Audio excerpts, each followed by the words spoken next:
नमस्कार, मेरा नाम है गगन राव पाटिल और आप देख रहे हैं मनी 9 झटपट। हर पीली चीज सोना नहीं होती, ठीक उसी तरह हर सोना शुद्ध हो इसकी भी कोई गारंटी नहीं होती। अब अगर आप सोना खरीदने में ठगी होने से घबराते हैं तो अब इसकी कोई जरूरत नहीं। अगर जौहरी आपके साथ फर्जीवाड़ा करेंगे तो उनकी खैर नहीं है। बात यह कि 1 जून से देश में सोना खरीदने और बेचने के नियम में बड़ा बदलाव हो चुका है। गोल्ड हॉलमार्किंग का दूसरा चरण अब पूरी तरह से लागू हो चुका है। मोटी बात यह है कि जौहरी केवल हॉलमार्क वाले सोने के आभूषण ही बेच सकेंगे, चाहे उनकी शुद्धता कुछ भी क्यों ना हो।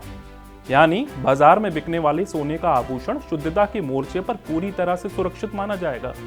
इसका मतलब यह होगा कि गोल्ड ज्वेलरी की हर एक चीज, चाहे वह किसी भी कैरेट की हो, उन पर अनिवार्य रूप से हॉलमार्किंग होनी ही चाहिए। इसके बारे में जरा और डिटेल में बात कर लेते हैं। भारतीय मानक ब्यूरो यानी BIS के मुताबिक दूसरे चरण में अनिवार्य हॉलमार्किंग के दायरे में 32 जिले आएंगे, जहां सभी ज्वेलर्स को सिर्फ गोल्ड हॉलमार्किंग वाले गहने ही बेचने की अनुमति होगी।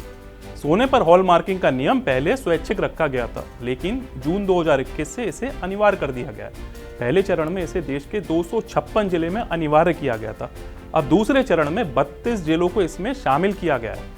इसके साथ ही देश के कुल 288 जिलों में हॉलमार्किंग लागू हो गया है। अब ये जानते हैं कि गोल्ड हॉलमार्किंग होती क्या है। दरअसल हॉलमार्किंग सोने की शुद्धता का प्रमाण होती है। सोने की हॉलमार्किंग यह सुनिश्चित करता है कि जो सोना वे खरीद रहे हैं वह ठीक वैसी ही शुद्धता है जैसी कि हॉलमार्क में बताया गया है। BIS सोने की शुद्धता और सुंदरता के प्रमाण पत्र पर मोहर लगाता है, जिसे हॉलमार्किंग कहा जाता है। सोने पर हॉलमार्किंग से पता चलता है कि आभूषण बनाने के लिए इस्तेमाल किया जाने वाला सोना शुद्धता के अंतरराष्ट्रीय मानकों का पालन करता है। भारतीय मानक ब्यूरो की वेबसाइट के मुताबिक 6 शुद्धता श्रेणियों, जिसमें 14 carat, 18 carat, 20 carat, 22 carat, 23 carat और 24 कैरेट के लिए सोने की हॉलमार्किंग की अनुमति है। अब ये इसके बारे में और जान लेते हैं। BIS एकमात्र एजेंसी है जिसे भारत सरकार द्वारा सोने के आभूषणों की हॉलमार्किंग के लिए प्रमाणन योजना संचालित करने के लिए मान्यता प्राप्त है। लेकिन इस पूरी कवायद से ग्राहकों को क्या फायदा होने वाला है? तो बात यह है कि हॉलमार्किंग का सबसे ज्यादा फायदा ग्राहकों को होने वाला है। इससे ज्वेलर्स के फर्जीवाड़े पर लगाम लगेगी। ज्वेलर्स बिना हॉलमार्क वाली गोल्ड ज्वेलरी को ग्राहक को नहीं बेच सकते, लेकिन ग्राहक अपनी बिना हॉलमार्क वाली पुरानी ज्वेलरी को अभी भी ज्वेलर को वैसे ही बेच सकता है जैसा कि पहले बेचता था।